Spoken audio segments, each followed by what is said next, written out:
साबिक वज़ीर-ए-आज़म इमरान खान साहब के स्टेटमेंट से शुरू करते हैं। उन्होंने जेल में मुलाकात की मीडिया से और वकला की टीम से। इमरान खान साहब ने कहा कि 13 जनवरी 2024 को तहरीक इंसाफ को अमलन खत्म करने की नीयत से इंतखाबी निशान से महरूम करने वाला काजी फायद ईसा आज तारीख के कब्रिस्तान में दफन हो चुका है, जबकि तहरीक इंसाफ और इमरान खान अपने नजरिए के साथ आज भी पूरे कद से खड़े हैं। बिलाशुबा झूठ और बददयांती की उम्र हमेशा थोड़ी होती है और सच हमेशा रहने वाला होता है। अल-कादर ट्रस्ट केस में जज सरीहन गलत बयानी से काम ले रहा है। अल-कादर केस का ट्रायल हमेशा 11:30 से 12 बजे के दरमियान शुरू होता है। कल भी इस केस की समाअत के लिए इमरान खान साहब ने स्टेटमेंट दिया, तो उससे एक दिन पहले की वो बात कर रहे हैं। उन्होंने कहा जी कि गुज़िश्ता रोज भी इस केस की समाअत के लिए 11 बजे का वक्त मुकर्रर था, लेकिन मेरे वकला की आमद से भी पहले तकरीबन 9 बजे मुझे इतला दी गई कि जज साहब आ गए हैं। मेरी नकलो हरकत जेल तक महदूद होती है और मेरा कानूनी हक था कि मैं वकला के हमरा अदालत में पेश हो सकता, जिनको अदालत की जानिब से 11 बजे का वक्त दिया गया था।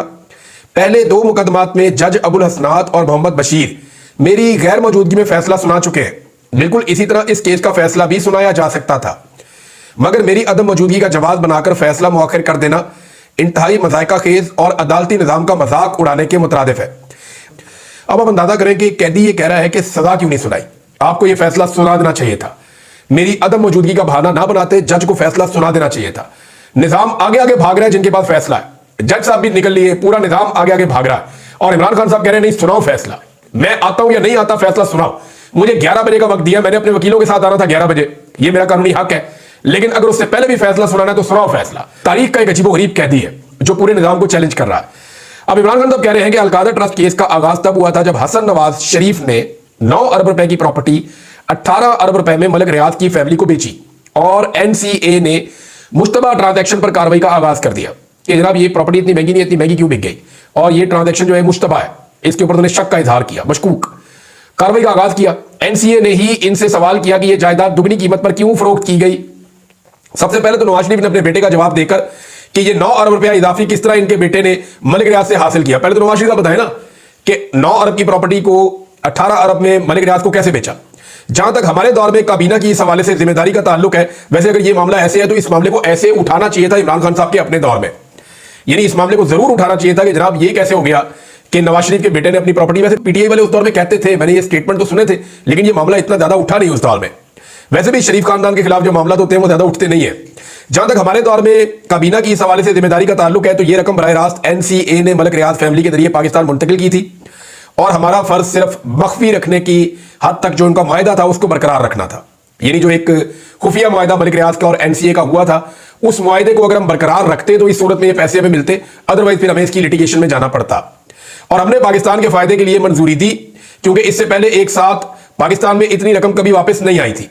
अल-कादर ट्रस्ट का इस रकम से कोई ताल्लुक ही नहीं। वो ट्रस्ट तो इस मुल्क की आमद से 1 साल कबल ही कायम हो चुका था और इसका मकसद सिर्फ और सिर्फ दूर दराज के तलबा को सीरत नबी सल्लल्लाहु अलैहि वसल्लम के साथ साथ दुनियावी तालीम देकर उनके लिए इल्म की शम्मा रोशन करना था।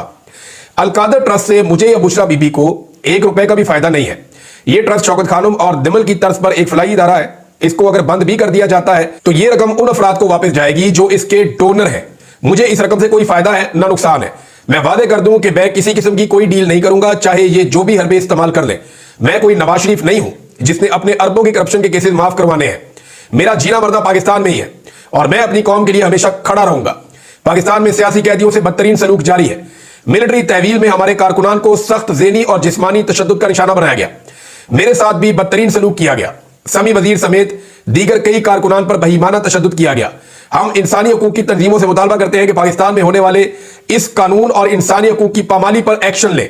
हम इस हवाले से supreme court, Lahore high court और इस्लामाबाद हाई कोर्ट में दरखास्त दे चुके हैं, मगर कहीं हमारी सुनवाई नहीं हुई। हमारे पास बैनुल अक़वामी फोरम्स पर आवाज बुलंद करने के अलावा अब कोई और रास्ता मौजूद नहीं है। देखिए, इमरान खान साहब ने तमाम अदालतों का दरवाजा तो खटखटाया ना, हर अदालत में वो गए, उन्होंने इंसाफ मांगा, ये हमारे साथ नाइंसाफियां हो रही हैं, लेकिन इंसानी हकूक की खिलाफ वर्जियों के ऊपर कोई आवाज ही नहीं उठाता। अब मैं स्टेटमेंट पढ़ रहा था मौजूदा चीफ जस्टिस ऑफ पाकिस्तान का याया अफरीदी साहब का कि उनको बड़ी तकलीफ हुई गवादर में और बलूचिस्तान में जो लापता अफराद का मामला है, जब उनको वो हकाइक पता चले तो वो हिलकर रह गए। लेकिन इसके बारे में उन्होंने पिछले 24-36 घंटे में क्या किया?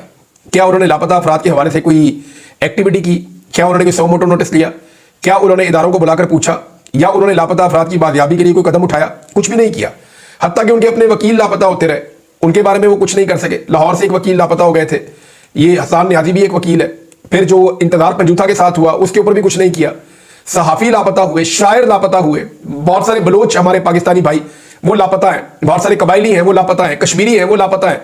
तो पाकिस्तान के हर कोई ऐसा इलाका पाकिस्तान का नहीं है जहां से बंदे लापता नहीं है, हर जगह से बंदे लापता करवाएंगे। लेकिन चीफ जस्टिस ऑफ पाकिस्तान ने दुख का इजहार किया लेकिन किया कुछ नहीं। अब इमरान खान साहब कहते हैं जनाब हमारे पास रास्ता कोई नहीं है, बल्कि उन्होंने बैरिस्टर अली जफर को और सलमान अकरम राजा साहब को, गालिबन इन लोगों को यह ड्यूटी भी दी है कि आप लोग फौरी तौर पर खत तहरीर करें, इंटरनेशनल ह्यूमन राइट्स को इन्वॉल्व किया जाए और उनको बताया जाए कि पाकिस्तान में किस किस्म की ह्यूमन राइट्स की वायलेशन हो रही है। इस हवाले से उन्होंने कहा कि मैं आलमी इंसानी हकूक के इदारों को एक खत भी लिखूंगा ताकि इन बेकसूर शहरियों की सुनवाई हो। मेरा ओवरसीज पाकिस्तानियों से भी मुतालबा है कि इस हवाले से अपनी आवाज बुलंद करें। मुल्क में तहरीक इंसाफ को कुचलते कुचलते पूरे निजाम को ही रौंद दिया गया है। मुल्क में मईशत का हाल बदतरीन है, बैरूनी सरमायाकारी तारीख की कम तरीन सतह पर है। SIFC और उड़ान प्रोग्राम बुरी तरह नाकाम हुए हैं। ग्रोथ रेट ना बढ़ने से मुल्क में बेरोजगारी में इजाफा हो रहा है। शानदार दिमाग और सरमाया मुल्क से तेजी से बाहर जा रहा है क्योंकि किसी को इस मुल्क के इस्तेहकाम पर यकीन नहीं रहा। पाकिस्तानी कंपनियां अपना कारोबार दुबई में मुंतकिल कर रही हैं। ऐसे मुल्क में कभी मुआशी इस्तेहकाम आ ही नहीं सकता जहां कानून की हुक्मरानी ना हो। पाकिस्तान मुआशी बुहरान में दब चुका है और जब तक अवामी एतमाद की हामिल हुकूमत ना लाई गई इस मसले का कोई हल मुमकिन नहीं है। ये इमरान खान साहब का स्टेटमेंट है। अब आ जाए इमरान खान साहब ने जो जेल में कहा। इमरान खान साहब की जो एक इन्वेस्टिगेशन चल रही थी, जो इंक्वायरी चल रही थी, उसमें इमरान खान साहब ने जिन लोगों ने सवालात किए इमरान खान साहब से, उनसे इमरान खान साहब ने मुखातिब होकर अपने हाथ जो है वो सामने की तरफ करके कहा कि मैं रोजाना वहां देखता हूं, इससे आगे कुछ नहीं, और वहां भी वही जाता है जिसे मेरा अल्लाह ले जाता है। जाओ जाकर अपने बादशाह को बता दो। ये इमरान खान साहब ने कहा जेल में जो लोग उनको मिलने आए थे। ये मैं आपको फिर बता देता हूं कि इमरान खान साहब को जब सरकारी लोग मिलने आए तो उन्होंने हाथों से इशारा करते हुए कहा कि मैं रोजाना वहां देखता हूं, उससे आगे कुछ नहीं है, और वहां भी वही जाता है जिसे मेरा अल्लाह ले जाता है। जाओ जाके बादशाह को बता दो, ये इमरान खान साहब ने कहा। और जिस तरफ इमरान खान साहब ने इशारा किया उस तरफ फांसी घाट है, यानी फांसी घाट की तरफ उन्होंने इशारा किया और उन्होंने कहा कि मैं रोजाना फांसी घाट की तरफ देखता हूं, और उससे आगे तो कुछ नहीं है ना, इससे ज्यादा कुछ नहीं कर सकते, और वहां भी वही जाता है जिसे मेरा अल्लाह ले जाता है। ये इमरान खान साहब का ईमान है कि जिंदगी और मौत अल्लाह ताला के हाथ में है, तो अल्लाह नहीं चाहेगा तो ये मुझे नहीं मार सकेंगे, और ये मैक्सिमम मुझे मारने की कोशिश कर सकते हैं। तो जो मक्तल है या जो फांसी घाट है वो कहते हैं मैं उस तरफ देखता हूं रोजाना, जाओ जाकर बादशाह को बता दो। अब इसमें आमिर मुगल साहब ने लिखा कि याद रहे कि इमरान खान को उन्होंने मुर्शद लिखा फांसी घाट के बिल्कुल साथ वाली बैरक में रखा गया है। ये जनाब इमरान खान साहब का स्टेटमेंट, और इमरान खान साहब ने ये बात की। अब हुकूमत ने नाज़रीन हाथ खड़े कर दिए। हाथ कैसे खड़े किए ये आप सुनेंगे तो आपको आइडिया हो जाएगा। हुकूमत ने राणा सनाउल्लाह साहब को मैं गवर्नमेंट इसलिए समझता हूं कि वो हर चीज के अंदर शामिल रहते हैं, चाहे वो एस्टेब्लिशमेंट है या हुकूमत है, शरीफ खानदान के बहुत करीबी है। पंजाब जहां पे PMLN का असल में जहां पे PMLN है कुछ बची है तो वो पंजाब है, तो पंजाब के वो सदर भी हैं। तो राणा सनाउल्लाह साहब कहते हैं जी PTI हमसे हमारी बसात के मुताबिक ही मांगे, हमसे वो ना मांगे जो हमारी बसात से बाहर है। ये PTI वालों को हमसे ज्यादा पता है कि हमारी बसात कितनी है। यानी अब राणा सनाउल्लाह साहब बेबसी का इजहार कर रहे हैं कि हमारी तो इतनी औकात नहीं है कि इमरान खान साहब की जेल में हम मुलाकात करवा सके। यानी हुकूमत की औकात इतनी है कि इमरान खान साहब की जेल में मुलाकात भी ये हुकूमत नहीं करवा सकती कानून और आईन के मुताबिक। और अब हुकूमत आहिस्ता आहिस्ता हाथ खड़े कर रही है। अब ये करेंगे क्या आने वाले दिनों में? आने वाले दिनों में जो हरकतें ये करेंगे वो मैं आपको बता देता हूं। लड़ाई शुरू हो जाएगी फैसल वाडा जैसे करैक्टरों में और PMLN में और पीपल्स पार्टी में। फैसल वाडा जैसे जो एस्टेब्लिशमेंट के करैक्टर्स हैं या कुछ साफी है वो ये कहते रहेंगे देखिए PMLN इस जुर्म में हिस्सेदार थी, ये उन्होंने किया है, ये नहीं हो सकता कि ये एस्टेब्लिशमेंट डाल दें। अब PDM की जो जमाते हैं वो सारा कुछ मलबा एस्टेब्लिशमेंट पे डाल के वो कहेंगे जी आओ हम पॉलिटिकल लोग बैठ के कोई हल निकालते हैं, ये तो सारा किया कराया जो है वो एस्टेब्लिशमेंट का है और एस्टेब्लिशमेंट इसके लिए रिस्पॉन्सिबल है। अब इसको रिकॉर्ड का हिस्सा बनाए, फैसल वाडा साहब ने स्टेटमेंट दे भी दिया है और उन्होंने जो सेनेटर एजाज चौधरी साहब के प्रोडक्शन ऑर्डर हैं उनके हवाले से उन्होंने अमल नहीं हुआ ना उनके ऊपर। तो फैसल वाडा ने कहा कि मरियम नवाज है जी उसके लिए वजह, पुलिस मरियम नवाज के मातहत है, एस्टेब्लिशमेंट का इसमें कोई लेना देना या कोई और किरदार नहीं है। ये अब फैसल वाडा कह रहे हैं नून लीग डालेगी एस्टेब्लिशमेंट पे, एस्टेब्लिशमेंट डालेगी नून लीग पे। इन दो बयान से आपको समझ आ जानी चाहिए और हुकूमत कितनी बेबस है, उनके पास इख्तियारात नहीं है, ये राणा सनाउल्लाह के बयान से आपको पता चल जाता है। और एस्टेब्लिशमेंट कैसे ये सारा मलबा सियासतदानों पे डालेगी ये आपको फैसल वाडा के बयान से पता चल जाता है। वजीर आला खैबर पख्तूनख्वा ने एक दावा किया, ये बड़ा दावा है। उनके दावे के मुताबिक उनकी क्योंकि आर्मी चीफ से एक मुलाकात हुई है, बाकी लोग भी थे वहां पे, उन्होंने कहा जी आर्मी चीफ को कायल किया है कि एक जरगा बुलवाया जाए, बड़ा जरगा जिसमें बलूचिस्तान से भी हमायदीन होंगे, खैबर पख्तूनख्वा से भी होंगे, और एक बड़ा जरगा बुलवा के उसके जरिए से अमन कायम करने की कोशिश की जाए और दहशतगर्दी का मसला जो है उसको हल किया जाए। तो इसके ऊपर जो है वो आर्मी चीफ को कायल किया। देखिए ये अच्छी बात है, अल्टीमेटली एक जंग लड़ने के बाद भी आपको टेबल पे आना पड़ता है और अगर मसाइल बातचीत के जरिए हल हो सकते हैं तो इससे अच्छा हल तो हो ही नहीं सकता। लेकिन जो भी रिट ऑफ द गवर्नमेंट के खिलाफ जाएगा उसको फिर उसके कॉन्सिक्वेंसेज या नताइज भुगतने पड़ेंगे। लेकिन साथ ही साथ हुकूमत की यह जिम्मेदारी है कि अमन को रास्ता दें और कोशिश करें कि पुरअमन तरीके से मामला हल हो जाए। वरना ये जो जैद हामिद साहब लाल टोपी वाले हैं या इस तरह के और कुछ किरदार हैं, वो तो डेवन लाइन के उस तरफ काफी इलाके फतह भी कर चुके हैं अपने कागजों में। यानी वो ये कह रहे हैं कि अफगानिस्तान के बेशुमार इलाके पाकिस्तान की फौज फतह कर चुकी है। वो तो एक उन्होंने ख्याली जंग लगाई हुई है और वो लगाई हुई है उन्होंने जंग। ये जब से मैं छोटा सा था तब से देख रहा हूं इस बंदे ने जंग ही छेड़ी हुई है। कभी ये कश्मीर में जंग छेड़ देते हैं, कभी इंडिया के अंदर मुंबई में जंग छेड़ देते हैं, कभी ये कुस्तुनतुनिया में जंग छेड़ देते हैं, कभी ये जंग छेड़ देते हैं गरनाता में, कभी ये जंग छेड़ देते हैं जनाब यरूशलेम के अंदर। तो ये सरकार रहते ही जंग में, और अब इन्होंने जो है वो सारी तोपों का रुख मोड़ के अफगानिस्तान की तरफ कर दिया हुआ है। और सोशल मीडिया के ऊपर ये इलाके एक के बाद एक इलाका अपने ड्राइंग रूम में बैठ के फतह करते चले जा रहे हैं। लेकिन ये सेम अप्रोच है जो अली अमीन गंडापुर ने कहा। अच्छा, एक तस्वीर है ये नाज़रीन, उस तस्वीर के ऊपर बहुत ज्यादा लोग क्रिटिसाइज कर रहे हैं, तो मैंने इस पर तहकीक की कि ये कोई क्रिटिसिज्म झूठा तो नहीं हो रहा, लेकिन वो बात ठीक है। अब आप ये देखें कि इस मुलाकात में सेंटर में आर्मी चीफ बैठे हुए हैं, उनके दाएं जानिब अली अमीन गंडापुर, बाएं जानिब गवर्नर, और गवर्नर के साथ जो है वो वफाकी वजीर दाखिला मोहसिन नकवी, और अली अमीन के दाएं जानिब भी कोई जो है वो मिलिट्री के कोई ऑफिसर है। अब इसके मुकाबले में सोशल मीडिया पे लोगों ने एक तस्वीर लगाई है जिसमें इंडिया में ये एक सीएम है इंडिया के, इनका जनाब नाम है, मैंने फिर अखबार निकाला, इंडिया टुडे के अंदर ये खबर छपी हुई है।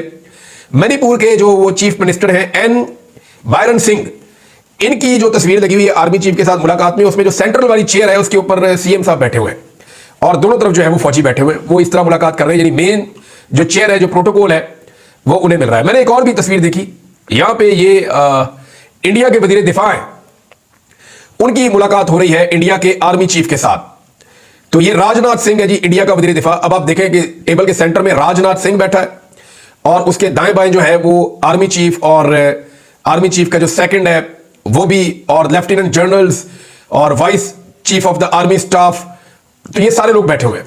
यानी 3 बड़े ऑफिसर फौज के उनके बाएं बैठे हुए हैं, 3 बड़े फौजी ऑफिसर उनके दाएं बैठे हुए हैं।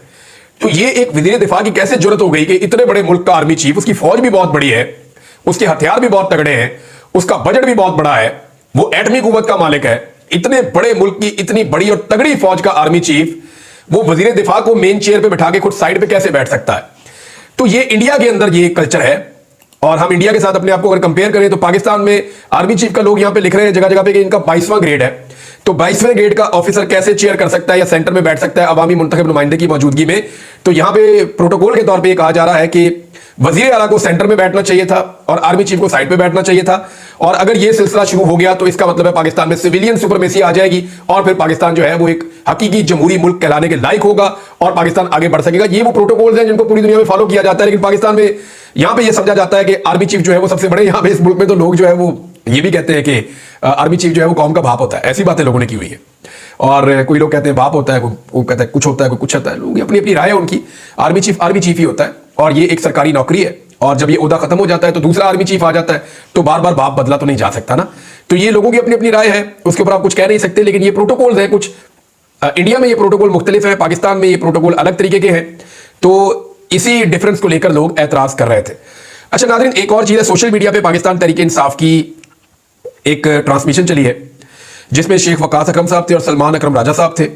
इसमें बहुत सारे जख्मियों ने और एनी शाहिदीन ने जो 26 नवंबर में जिनके साथ सानिया हुआ, उन्होंने अपने बयान दिए। इस ट्रांसमिशन में लोगों ने ऐसी खौफनाक तस्वीर कुशी की है और वो ये बता रहे हैं कि कैसे सिक्योरिटी फोर्सेज ने उनके ऊपर डायरेक्ट गोलियां चलाई, कैसे उनको जख्मी किया, कैसे उनके सामने लोग शहीद हुए। इमरान खान नामी एक एनी शाहिद था, उसने बताया उसके यहां से गोली लगी, मुंह के एक तरफ से दूसरी तरफ से निकल गई और वो अभी हीलिंग प्रोसेस में, उसका इलाज चल रहा है। और कुछ लोग ऐसे हैं जो बेचारे पैरालाइज हो गए हैं, वो चल फिर नहीं सकते। कुछ को जो है वो उनके आज़ा को नुकसान पहुंचा है, वो जिंदगी भर उनको ये नुकसान उनका रहेगा। तो ये लोग बता रहे थे, उसने कहा ये 1 मिनट के अंदर 5 वर्कर्स को मेरे सामने गोली लगी है और वो गिर गए। मेरे पास उसकी वीडियो भी मौजूद है, इमरान खान नामी ये जख्मी शख्स बता रहा था। तो बहुत सारे लोगों ने ऐसे हौलनाक किस्म के हकायक बताए हैं कि इंसान जब उसको सुने तो रूह कांप जाती है कि हमारी अपनी सिक्योरिटी फोर्सेज क्या इस तरीके से लोगों के ऊपर डायरेक्ट फायरिंग कर सकती है। तो इसमें उमर अयूब साहब ने स्टेटमेंट एक मरतबा फिर दिया कि स्नाइपर के साथ, यानी स्नाइपर राइफल से टारगेट करके हमारे लोगों को गोलियां मारी गई हैं। जिन लोगों को गिरफ्तार किया गया उनके नाखून निकाले गए हैं और अब तक जो लापता अफराद हैं जिनकी 50 के करीब या इससे कम तादाद बताई जाती है, उनके बारे में पाकिस्तान तहरीक इंसाफ के पास कोई इंफॉर्मेशन नहीं है कि वो कहां हैं। हुकूमत ने उनको ढूंढने के लिए भी अभी तक कुछ नहीं किया। वैसे हुकूमत के सामने एक शर्त रखनी चाहिए थी कि हमारे ये लापता अफराद फौरी तौर पर बाजियाब किए जाए और हमारे हवाले किए जाए, बल्कि लिस्ट हुकूमत को देनी चाहिए थी। अब नाज़रीन, मामला यह है कि एस्टेब्लिशमेंट जल्द अज जल्द ये मामला हल करना चाहती है, क्योंकि देखिए ना, जो बाइडन के जाने के बाद मामला खराब हो जाएंगे। पाकिस्तान तहरीक इंसाफ की क़यादत के ऊपर अब दबाव डाला जा रहा है कि कुछ भी करके ओवरसीज पाकिस्तानियों को टोन डाउन किया जाए। ओवरसीज पाकिस्तानी जो आलमी सतह के ऊपर आवाज उठा रहे हैं, या जो सेमिनार्स हो रहे हैं, या जो कांग्रेशनल मीटिंग होने जा रही है, पार्लियामेंट्री मीटिंग होने जा रही है 15 तारीख को, ये जितनी भी चीजें आज के दिन में होने जा रही है, ये जितनी भी चीजें चल रही है, इन सबको नीचे लाया जाए और ओवरसीज पाकिस्तानियों को रोका जाए, उनके मामलात को नरम किया जाए। क्योंकि जिस तरफ ओवरसीज पाकिस्तानी चल पड़े हैं, इस रास्ते पे पाकिस्तान के अंदर बहुत सारी शख्सियात के लिए बहुत सारी मुश्किलात पैदा हो जाएगी और उनके लिए सख्त नताइज होंगे।